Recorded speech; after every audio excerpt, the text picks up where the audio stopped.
What is going on in the NFL? It is almost like every general manager. It's almost like we're playing like a GM mode in Madden right now, and people are just all over the place, crazy, sending guys left and right. We literally get a report out that's saying, "Oh, the Chiefs and Tyree Killer they're not really close on their contract deals, and now it's kind of soured."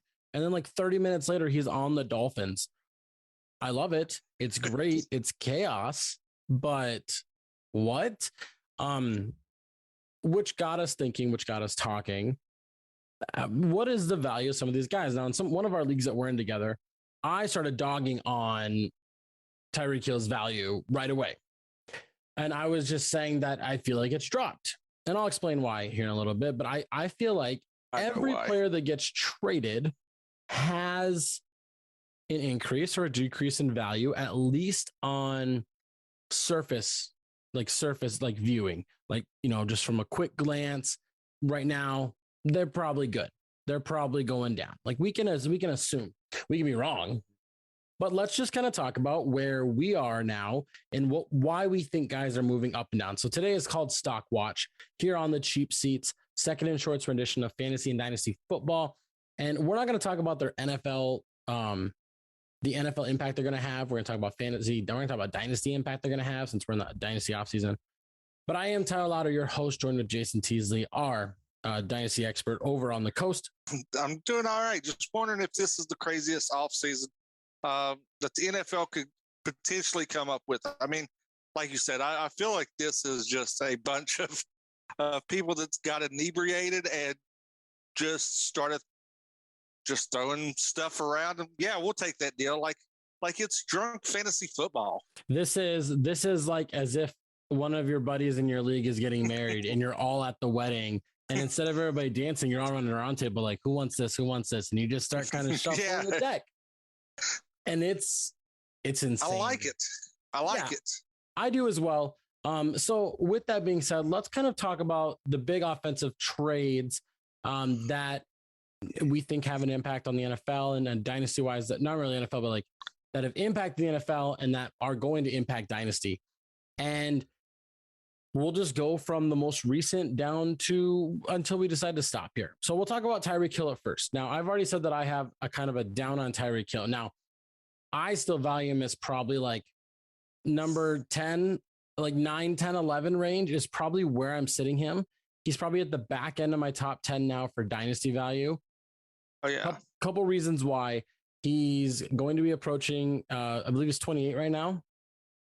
He's going to be approaching age 29 season, historically approaching age 29 season on a new team with a massive contract extension. We don't see players really translate into top 5 wide receivers after that. I think we talked about this a couple of weeks ago, and there's a very small list of guys that have done that. Guys like Jerry Rice, Randy Moss type S guys.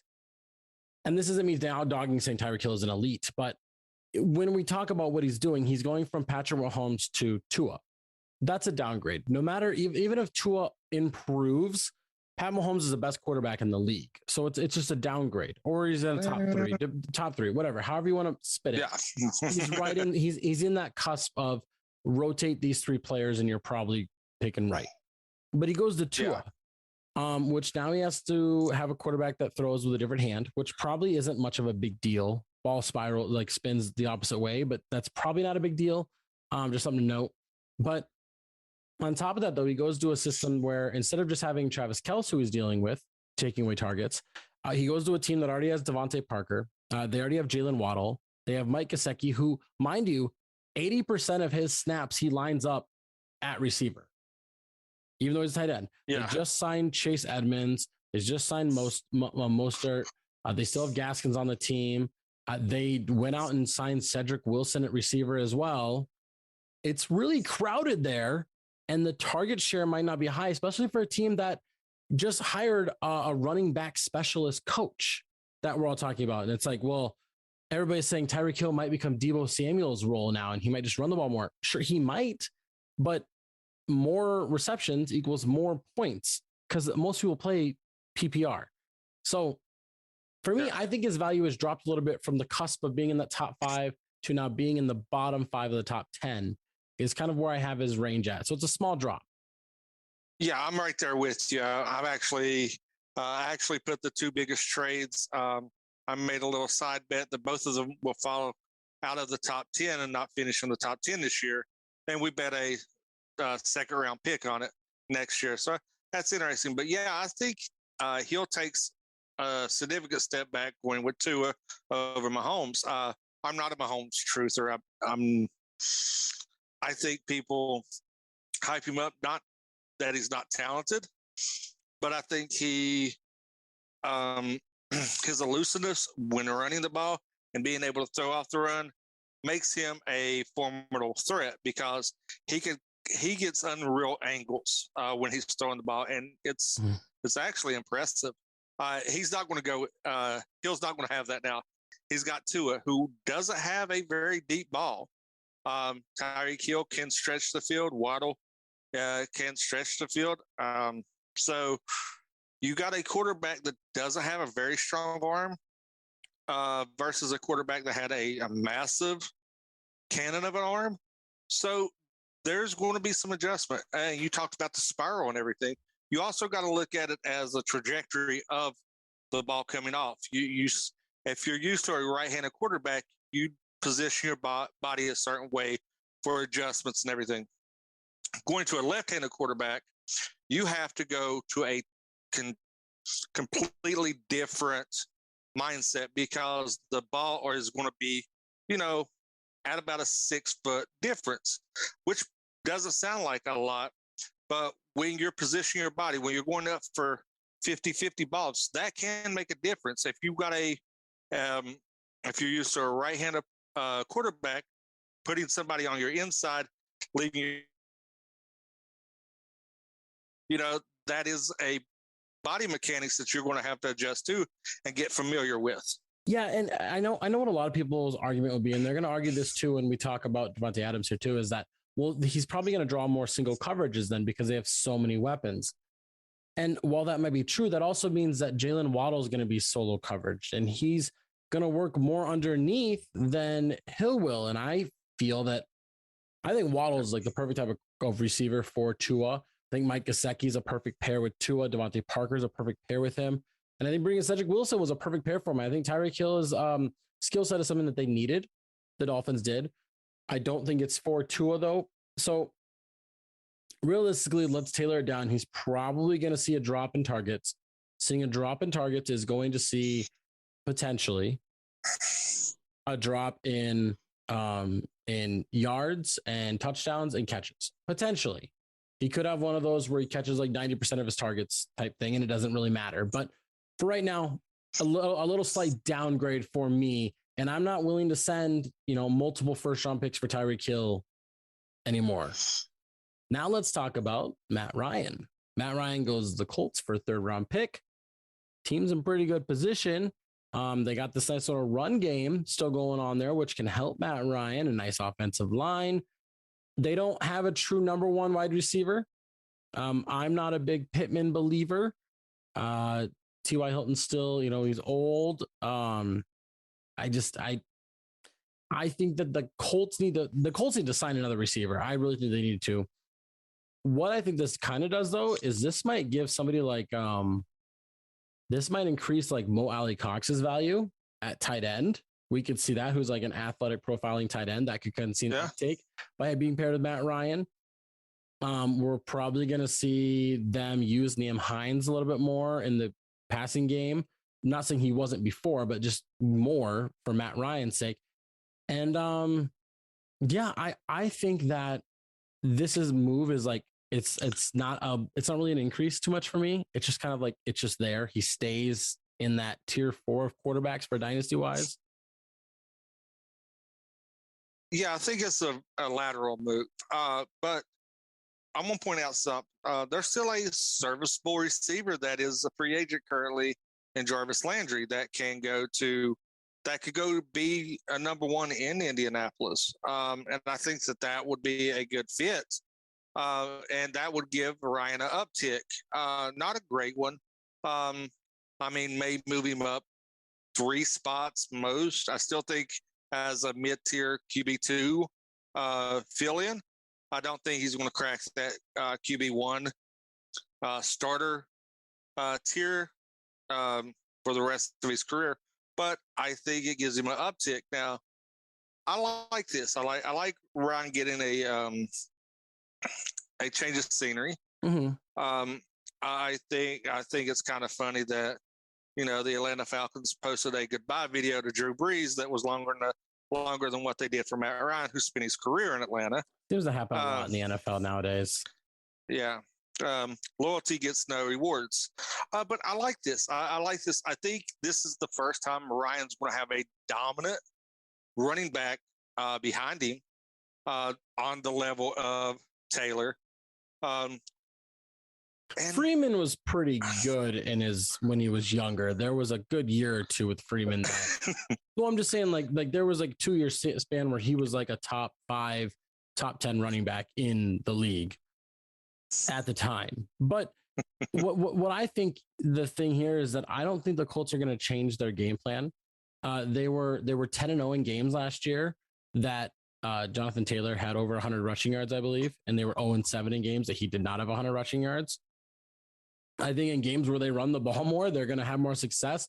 And I think they're going to try and get the most out of him before he hits his second contract. So I can see more of this stuff continuing over this next year. And I don't know if for me that it's going to, Matt Ryan's change of scenery isn't going to do enough for me to say he is now in that, 16 quarterback range. I still have him around quarterback 20 for me. And I honestly wouldn't trade more than a second round pick for him at all. I would set a second round pick for him in a super flex league.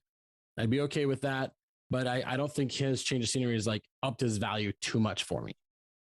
Now moving on to Robert Woods. Robert Woods goes from the Rams to the Titans because they pulled an Allen Robinson. They still want to bring in OBJ, and it's for a 2023 6th-round pick. Now, Woods did tear his ACL. That is a big thing to worry about. But Robert Woods is Mr. Consistent. He is what a wide receiver 2 is supposed to be, where he's probably going to finish anywhere from 13 to 24 on a given year. And now he goes to Tennessee, who needs a number 2. And I mean, he probably won't be healthy by OTAs, but I mean, I could see him being healthy by the start of the season. And for me, this is a guy that I believe his value has dropped, but it shouldn't have. I think the perception of value has dropped, but but he is a great buy low candidate that you're going to reap massive rewards. Mm-hmm. I think him going there with a run game opposite AJ Brown, I think he's going to feast on the coverage that he's going to draw. Now, this is granted he comes back healthy, no setbacks or anything. I think he's going to feast with the run game with Derrick Henry. I think it elevates everybody around him. Yeah. So, yeah, I think this is a great buy low candidate. That should not be a buy low candidate. People are going to say, oh, well, Tennessee's a run first team. They've got AJ Brown there. Tannehill's not that great of a quarterback. Look at the numbers. He's going to produce. I think a realistic expectation for him is going to be around a wide receiver 16. I think that's a good expectation to set for him. Yeah, and I think that the Titans are there. I think they're going to slowly realize that they need to tailor their game a little more to passing and kind of not bury Derrick Henry so much, especially coming off of injury. I could see something where he's sitting around 250 to 280 carries instead of hitting over that 300 mark, which would result in more passes.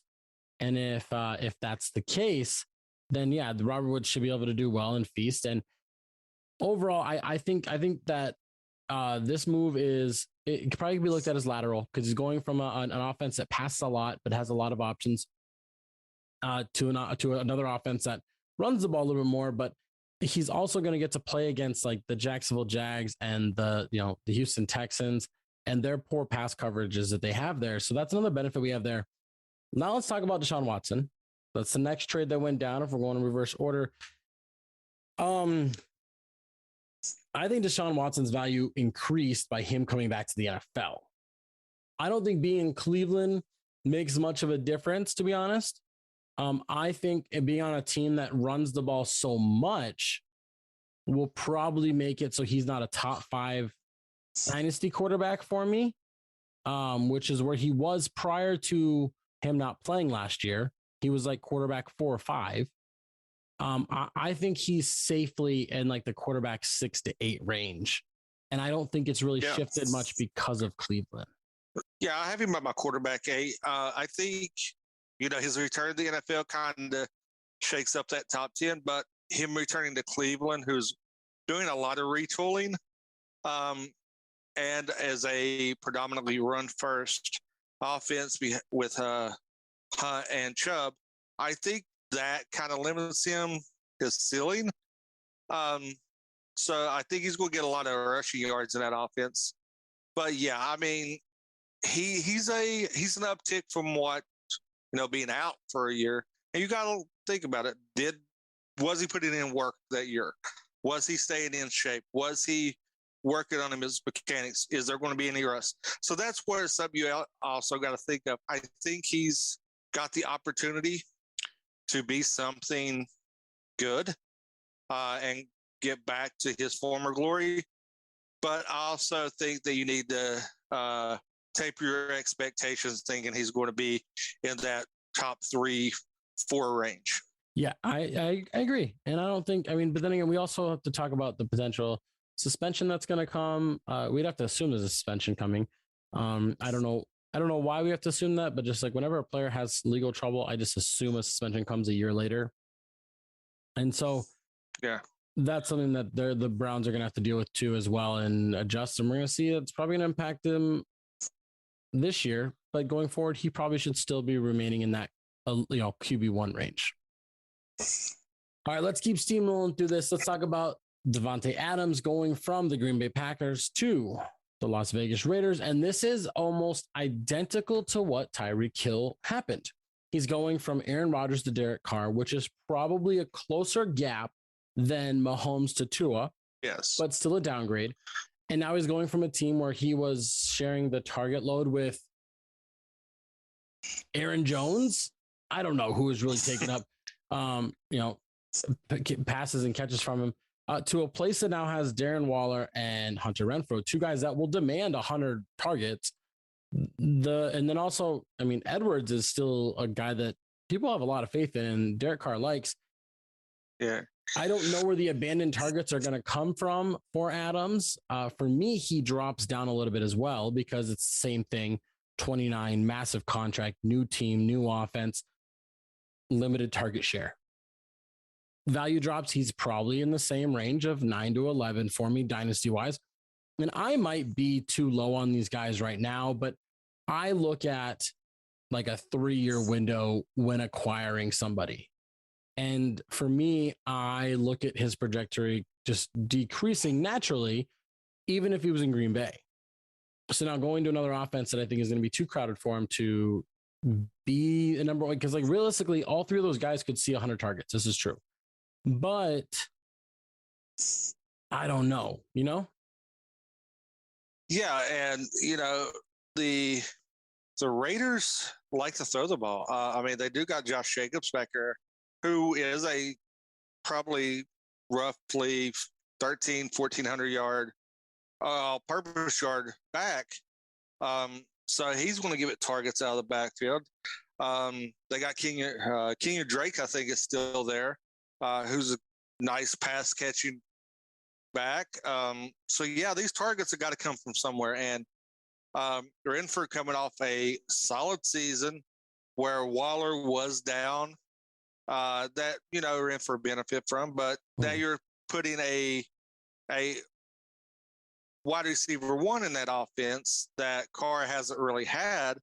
So I think this is one of those instances like you got to find somewhere to spread the ball out, and because you have so much talent already on the field, his value is going to dip. Especially he's reaching that age where, you know, you start seeing receivers start to plateau. And then in this age range, you see 1-2 years, and then you see the decline occur. So yeah, I like your estimate of a 3-year window. I'm right there. I've got him currently at my wide receiver 11, right outside the top 10, because there's so much talent there, and Carr's got to spread the ball around to all of them to keep them happy and to keep them on a winning trajectory. I mean, it's not even, I don't even think it's I think it's more so about just being a team that can win, more so than being a team that is making everybody happy. Because realistically, Davante Adams just got his bag, so I think he's pretty happy. And so spreading the ball around will mean that the team has more success in a division that is going to be jam-packed, that is going to be very competitive. I mean, getting the 7 seed in the AFC this year is going to be such a difficult thing to do for these teams. We're going to see people falter because we have the Dolphins that are a decent team and the Bills that are a decent team. And we have all these in this team, in this division, that are really good. And then let's talk about, well, the Ravens should probably be better. And we still have the Bengals. Titans and Colts should both be playoff teams. So like, it's going to be crazy, but ultimately Davante Adams, I think his value goes down a little bit for me just because of the target share won't be there. And that's for me is the biggest thing. Now let's talk about another receiver, Amari Cooper. Now, I think his value, I think this has dropped his value. I'm going to say that right up from the start, because we have to say, if we're saying that Deshaun Watson isn't going to get an increase in value because they're a run first team, and we also don't know if he's going to be there the full time. Well, Amari Cooper going from the Cowboys, who throw the ball 1 million times a year, to now the Cleveland Browns that run the ball 1 million times a year, his value is going to decrease. Now, what is positive, though, is the talent around him is not like Michael Gallup, Dalton Schultz, CeeDee Lamb, Zeke, Pollard. He doesn't have a lot of pass catchers around him to take that away. Yes, Chubb and Hunt are good, but I don't see a lot of other options unless the Browns are going to go draft a receiver, which will still be a second round receiver. So the draft capital is not there to like dominate and take over.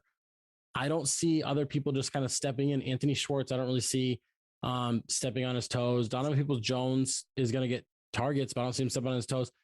David Njoku, they're going to want to get more touches, but I don't see him stepping on his toes. So like his value goes down a little bit because they're not going to throw a lot, but I think he still has an opportunity to surprise people this year. Yeah, this is a receiver that I'm buying low in a lot of my leagues because of I'm selling him as Cleveland's a run first team. You don't know what's going on with Watson this year. You know, it's a good target because, yes, his value is going to dip, but a lot of people are going to see it's going to dip so far that you're going to be able to get him fairly cheap. And you need to jump on that, even if he's going to be your wide receiver 3, wide receiver 4. It's someone that you can stash and cash in later. You know, I'm not targeting him for a massive year this year. I'm looking at year 2 and 3 based on your window that you said earlier. I'm looking at year 2, 3 that I want to benefit from a trade for him. So this is one of those change of scenery people that will not pay off this year, but I think has a huge upside by the end of next year. Yeah. Well, but then again, also Amari Cooper's contract is going to step up big time next year. And so is Deshaun Watson's contract going to step up big next year. So it's going to be interesting to see if he'll stay and maintain. But I do think being the clear-cut number 1 is a positive thing. But I do think being on a team that is going to run the ball a lot is a downgrade that we have to talk about. So, and then we can we already talked about Carson Wentz last week, so we're not going to talk about that again here because we talked about him on undervalued and overvalued type players and everything. So we'll just talk about our last player here with the guy that kind of started the offseason for us, and that's Russell Wilson. Russell Wilson going from Seattle to Denver. Let's go ahead and talk about this. For me, he is not a top 10 quarterback in the league. People are talking about him as if he is, but I can quickly name 10 quarterbacks, at least dynasty wise, that I'd rather have than Russell Wilson, not just because of age, but just because of skill and just the, positional on their teams. Russell Wilson has entrenched himself as the lowest end quarterback 1, the highest end QB 2 for me. We're gonna have to agree to disagree. I like Wilson as a QB1. I think this gives him a bump with a solid backfield. I think he downgrades the receivers though. Yes. So there's that. But I think this helps him. One main reason is the AFC West is not known for its defenses. Their secondary is suspect on a lot of occasions, and you see a lot of yards when these teams match up. So I think there's going to be a lot of opportunity to him to get garbage points, get big games. So I think I've got him right on my cusp of a top 10. I've got him 9-10 debatable. I flip him back and forth depending on how I feel that day. So I think this is an upgrade, not major upgrade, but a slight upgrade for me. With him getting out of Seattle, because that division in itself is brutal defensively. Yeah. San Francisco and Arizona have really stingy defenses. So I think the change of scenery helps him be able to throw the ball, get more yardage, get garbage time points and shootouts. So, yeah, I think this is a little uptick, not a massive, but I've got him right around the QB 10, QB 9 range. Yeah, and I'm okay to disagree on this and everything. For me, just like the downgrade on receivers is massive. I think both the receivers his top 2 are lesser than his top 2 in Seattle. I think he obviously gets a little downgrade in tight end because we don't know what Albert O can actually do yet. I mean, he had a lot of talent coming out of college, I believe out of Missouri, and he was pretty hyped up because he has a really nice size to him and decent speed, but injuries have kind of derailed him, but we still don't know. Denver's offensive line is a little bit better than Seattle's, but people are, for some reason, I've been hearing this whole time, like Russell Wilson goes to the Broncos. They are obviously going to win the division now and everything. And I'm just sitting here and I'm just like, their offensive line is still not that great. Their pass rush is still not that great. For you, one of your examples that you're using to say Russell Wilson is probably going to be a top 10 quarterback is that he's going to get a lot of garbage time points, which suggests that their defense is poor, which suggests they're going to be losing in games, which potentially would contradict everything that NFL analysts are saying. I think you're right. I think Denver's going to be losing in a lot of games. They might win some games. I think Denver's an 8-9 win team. That's it. I don't think Russell Wilson. I agree. Them. I don't understand this whole philosophy of like they were a quarterback away. Well, they're also an offensive line and a decent pass rush away. Make sure they have Chubb, but I mean they really don't have like the Denver's defense. Is kind of like when we used to talk about Seattle. Like, oh no, Seattle's good for their defense and they're good for their run game. Well, hold on a second. That's dissolved over time. Pieces are there that show reminiscence of a former Denver defense and a decent offensive line. But realistically, Javonte Williams and Melvin Gordon were creating a lot for themselves as well. So I think if Denver can somehow improve the offensive line, there's still some guys in free agency. I think as the time of recording this, like Dwayne Brown's still available at left tackle. JC Tretter's still available at center. Those are 2 guys that are like obviously make a big change and impact on a team. There's some decent guards out there as well, but I say hold on a little bit. If you can get Russell Wilson in a super flex league for like a straight up first this year, do it. Somebody starts asking for multiple firsts, I would veer away. I would much rather draft like Malik Willis than have Russell Wilson. People are going to argue with me on that. That's how I am because of the upside and age and everything. But for me, I don't know if this is going to translate. Because we have to remember something. Russell Wilson does this thing. He's really good for 8 weeks. And then it just slowly breaks down if he's not getting protection and his play and performance kind of drop a little bit. And that could happen again if Denver doesn't take care of him. And here's what we have to also talk about. The pass rushers in the AFC West are probably better as a whole than the pass rushers in the NFC West. Like probably, if we took them all together and put them together, they're probably better as a collective unit. Yeah, probably not by much. But I mean, I think it's razor thin. Probably, yeah. But also, you got to think. I would take the secondary of the NFC West over the AFC Yeah, West this secondary. is true. So I mean, but of course, you got to have time to throw the ball too to get to receivers. Mm-hmm. So I think you're kind of trading off. So yeah, I think that taper expectations on Wilson. Don't go in thinking that he's going to be a massive savior to your team. I made that mistake once already. But he's got the shelf life. I've stuck with him this long. I've got him since his rookie year. I've wrote him out this long, so I'm going to ride him till the wheels fall off. Yeah, that's just the idea that I have. But taper your expectations. Super flex, mid first is about as much as I would pay. Maybe nothing more than 6, 7. If this was like a sell high type thing that we were saying, like I would try and sell him high on the hype that the NFL community has created on him, that analysts, draft analysts, and NFL experts have created on him. The change of scenery and just hype up Denver as much as possible, and just be like I would hype up Russell Wilson as much as possible for like a week, and then I would just kind of send out trades, and people were like, "I thought you liked him," and it's like, "Oh, I love him, but my team's shit, and I need to rebuild." Yeah. And if you can snag 2 firsts for him, if you can get 110 and a 23 first, I say fucking do it. Especially if you're not a contender. If you can pull that deal, do it. That's what I say. And with all that being said, we are done here for this episode of The Cheap Seats. Dynasty and Fantasy Analyst, Jason Teasley. I am Tyler Lauder. Make sure to follow us on Facebook, Instagram, Twitter, TikTok. If you are here on YouTube, subscribe, like down below. Comment below what you guys think its stock watch is for some of these guys. You know, they're going up or down based on these new locations. Be on the lookout because as free agency is kind of winding down, we're going to have a series on YouTube where I'm going to be dropping videos of like our top 15 new additions, which is these traded guys or free agents going from going to a new town and starting a new life in the new NFL team. Also, you can check us out. We are partners with the W2M network. And on that same network, Jason's got some cool movie podcasts that he does. Going to talk about those for a second.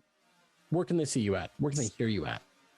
Yeah, you can check me out on either Damn You Hollywood or the Triple Feature with Mark Radledge over on W2M. A lot of movie reviews. We run the gambit, so definitely check that out. We've got one coming up this weekend, a Triple Feature. So if you like movies, definitely check us out. We do a lot of movie reviews over there.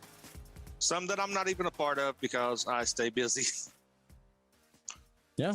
And you can check me out, Love War Challenges podcast, talk about MTV The Challenges, reality TV show with MTV Malik and Giftmaster Bex over on Twitter. That's it for us. Be sure to follow, subscribe, be ready to check us out. We got more content coming. We're easing our way into the NFL season 2022. And as always, go out there and make some trades.